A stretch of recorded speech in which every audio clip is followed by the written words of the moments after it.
Have you checked the children? Your little master. Hi, I'm Chucky. Wanna play? Sometimes that is better. You're gonna need a bigger boat.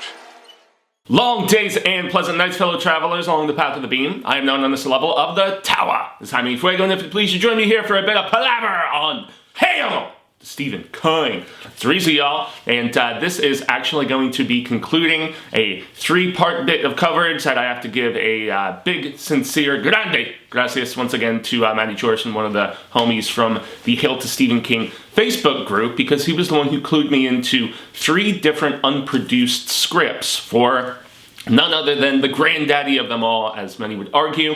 We'd be talking The Stand. And so there was the first and the second installments, which were, I mean, the first one, not too shabby. It was for the pre-1994 miniseries attempt. And then there was the secondary one that was at one point going to be directed by Scott Cooper and Ben Affleck. And so that was the previous one, the second one, which was drastically different. Like, we are talking Stu Redman becoming like a friggin' superhero of sorts. It was absolutely bonkers. It was really far more an action movie, and it really, excuse me, deviated significantly from the source material, despite the fact that it was, 136 pages, so it still would have been over 2 hours. This one, I think, was like 139, but this was dated for March of 2015, and this was when Josh Boone was, like, the man who was supposed to both write and direct. And so, just to give a little bit of insight, after the departure of aforementioned Scott Cooper and Ben Affleck for this new adaptation of The Stand,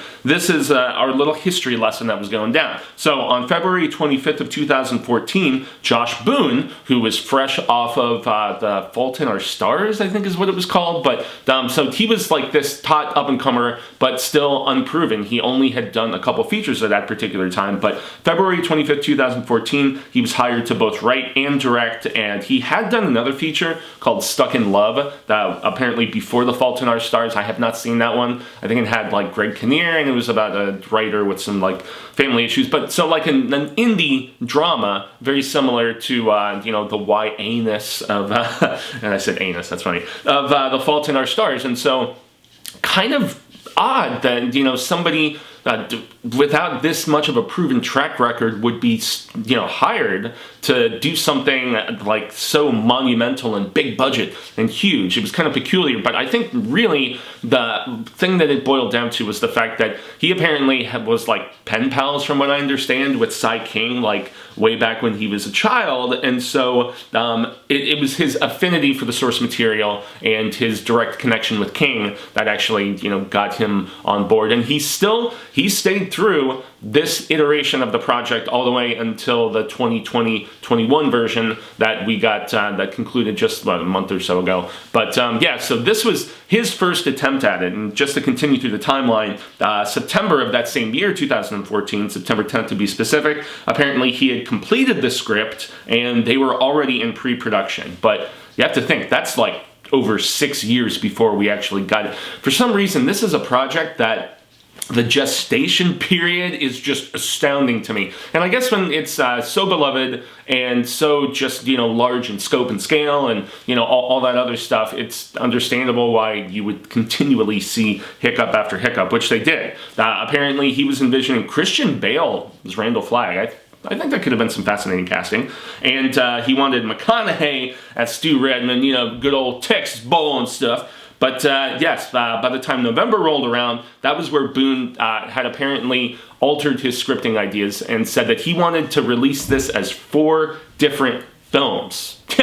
4 different films, man. So that obviously would be lofty, and if each one is in like the 2-hour-ish range, I mean, you'd still have around the 8 hours almost that we got for that new 9-episode order, but continuing on, apparently Warner Brothers, who controlled the rights at the time, they were thinking, nah, I don't know about 4 films, let's try doing an 8-part miniseries on Showtime, and then let Josh Boone conclude it with a movie. I think that would have been a little odd, weird, right? And then, like, we get all the way to February of 2016, obviously, after the iteration of this script that I'm about to give my little, like, discourse and assessment of and stuff like that. By February of 2016, apparently, the project had to be put on hold, and the rights reverted back to CBS Films, but Josh Boone still remained attached, obviously, because, you know, he partnered with, I forget the name of the showrunner for the most recent version, but, you know, Owen King was also involved in stuff, and Josh Boone as well. Josh Boone directed 2 episodes, if I'm not mistaken. So yeah, September of 2017, King mentioned the possibility of this that soon to be debuted CBS All Access, which is now Paramount Plus, as we all know. And yes, he said either CBS All Access or Showtime, so I imagine there was some sort of affiliation. March 30th of 2018 was when they finally said we're going to do this 10-hour series, and then the following January of 2019 was where, even though they announced it almost a year before, it took until January of 2019 to officially order it. And this is one thing I found a little fascinating, is they did initially, everybody was like, why is it only 9 episodes? Why is it only 9 episodes? It's kind of peculiar, right? And that being the latest version that we just got recently, the one with Skarsgård and Marsden and everybody, Odessa Young. And they did order 10 episodes, but then they only had 8 episodes worth of material, which just makes me scratch my head. Like, that was what actually, like, they couldn't get 10 episodes out of this, and it was going to be 8 until, you know, King came up with this idea and penned the 9th one. So it's very peculiar, in my estimation, that that new version of it, you know, was ordered to 10 episodes and then whittled down to 8, and then only became 9 after King came up with this idea. So yeah, curious and curiouser, to quote Alice. But December 17th of 2020, as we all know, was when this new version premiered, and as of this taping, it's at only 58% on Rotten Tomatoes and 56 out of 10 on Metacritic. So not very kindly approached. I had some appreciation for aspects of it, and then I most definitely had major issues with a lot of it. And you can see our full spoiler review of the 2020/2021 new reimagining of The Stand. It's here on the channel already. It was not technically a Hail to Stephen King episode, but I know it's in the playlist of the Stephen King themed stuff that we have here. Over 250 episodes of awesomeness. So let's get into this Josh Boone script from March of 2015. So this was when he had decided that he wanted to do 4 parts. And so the only part that I was able to get my hands on, once again, thanks to Maddie, was part 1 of this, which only tackles a fraction of the story.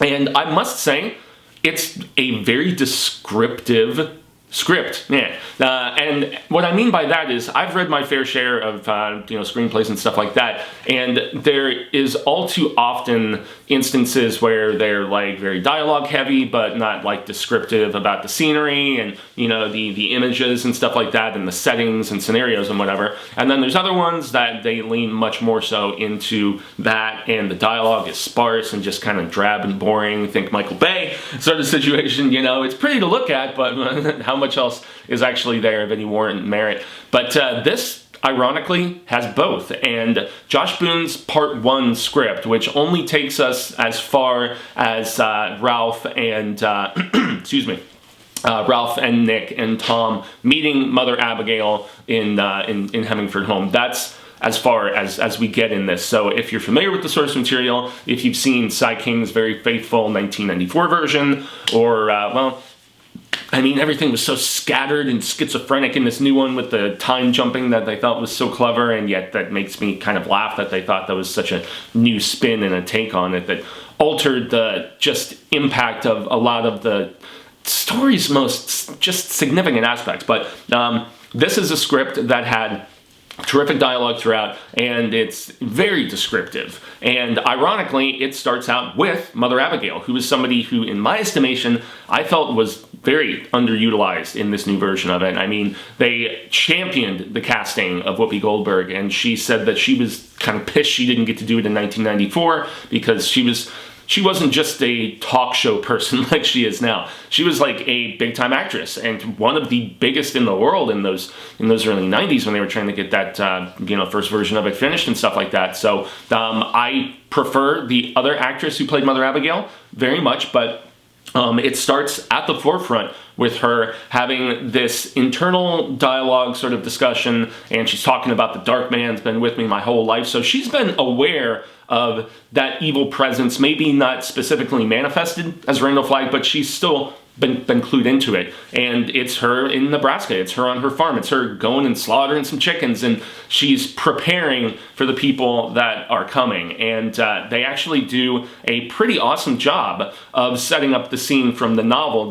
I'm not sure if it's in the original and in the uncut, but I know obviously in the uncut because there's these great Bernie Wrightson images of Mother Abigail, Mother A, as they started calling her in that new version of it. But yeah, fighting off this like just throng of weasels who have like the glowing red eyes, and so they obviously have the Dark Man Association and stuff like that. And so that's where the script starts. The script starts very simply with Mother Abigail being aware that people are coming to her, that there is a battle that is upcoming, and that she's been kind of clued into it for pretty much the extent of her cognizant 106, 108 years, whatever.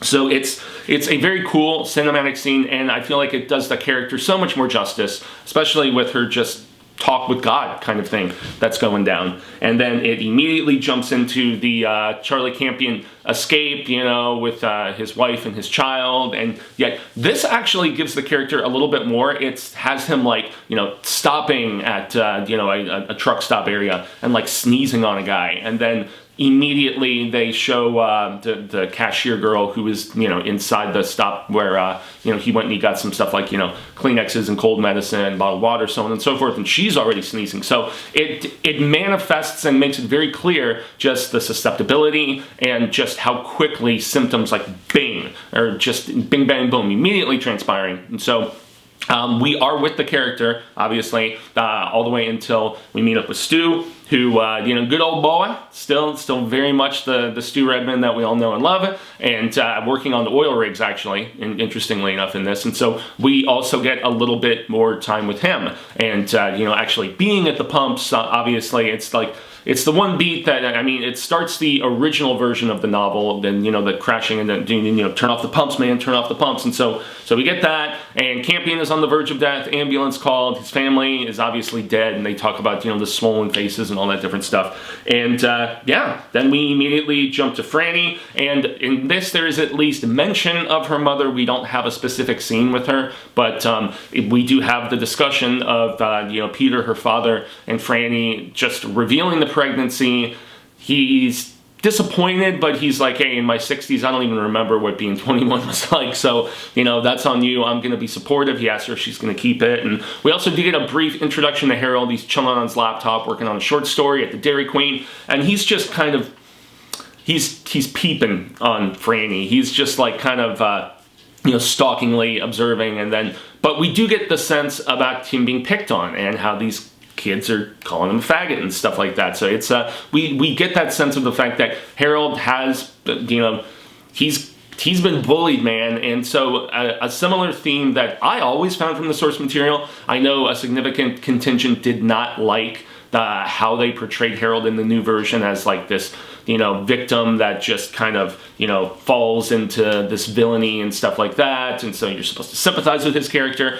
I've actually always kind of sympathized with Harold and seen him as kind of a tragic character to a degree. So we get the Franny, we get the Peter, we get the Harold introductions. Then we have our Larry introduction where he's looking strung out, and like we don't get any of him in LA. We just go right to him basically awakening in his vehicle in front of his mom's pad, and she already is like, yeah, I've got a summer cold, I'm not doing so good. So we get that. We do get Baby You're Not Dead, Yo Man. And another thing I have to say is Josh Boone has this really interesting, like, specific reference of music. Like, the part one of this ends with a reference to a Bob Dylan song. I think it's like Hard Rain Is Coming or something like that. But we get, like, the Doors, the end is, it basically punctuates a bunch of what is happening at the beginning of this script. I know Marilyn Manson, who I still love his art, even if he's a total piece of shit. But yeah, he did that great cover with Jennings that was supposed to be in the miniseries, but apparently there was licensing rights. And, you know,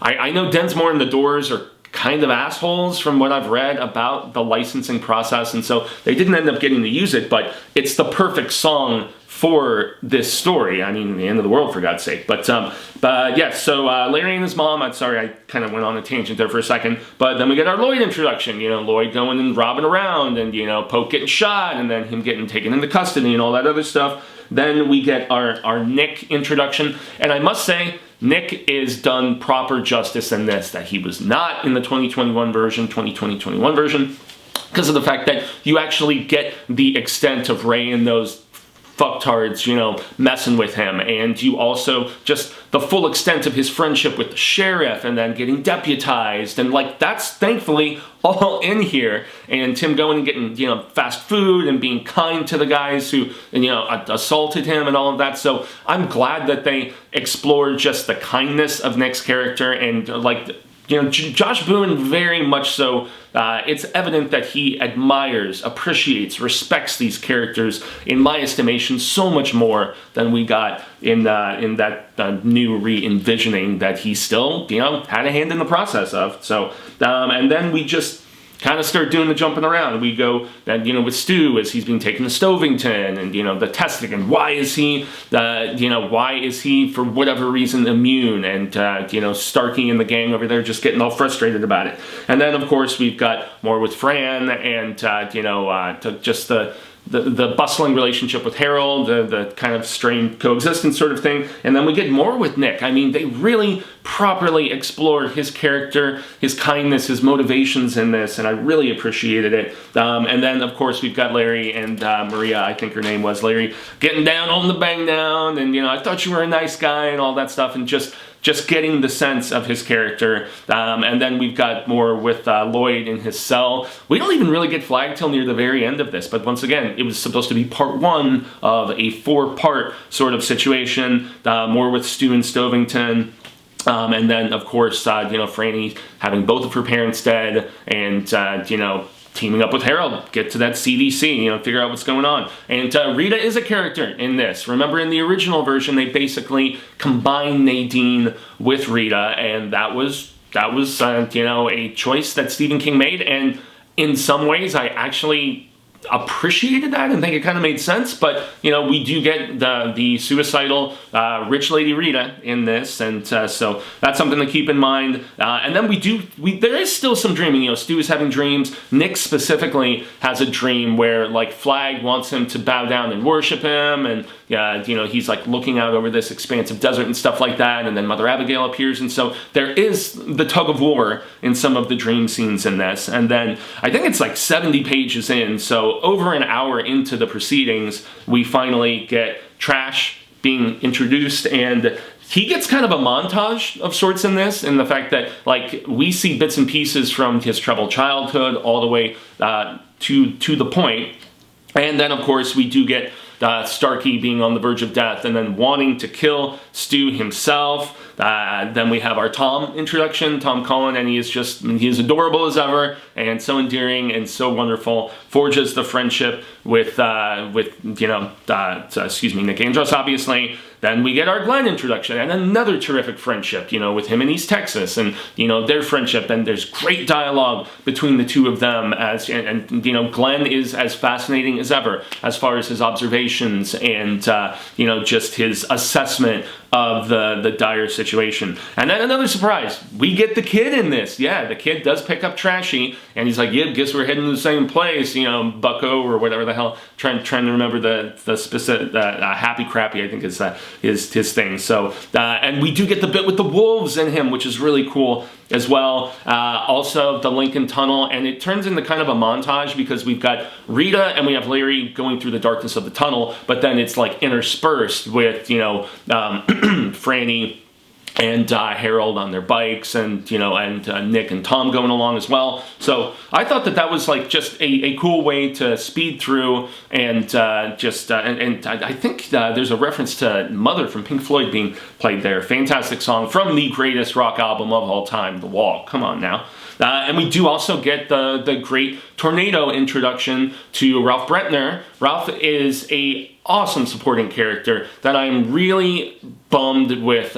I didn't like the gender swap that they decided to do with Ray, you know, as Ralph's character became, and also because of the fact that there's a lot of really strong female characters, like, you know, Dana, who is in this. We do have that standoff with, you know, Skull-Masked Mofo's coach, I think is the name of the character, if I remember correctly. So, and you've also got great, strong characters like Mother Abigail and Susan Stern, and, you know, obviously Franny. And so I really did not understand that gender swap. I did not think it was necessary, but they did it. And then near the end of this, we get Flag rescuing Lloyd, and we know the partnership that is going to entail. And then the film concludes with Ralph and Tom and Nick arriving at Hemingford home to see Mother Abigail. So the part one is bookended with the introduction to Mother A and then the arrival in Hemingford home.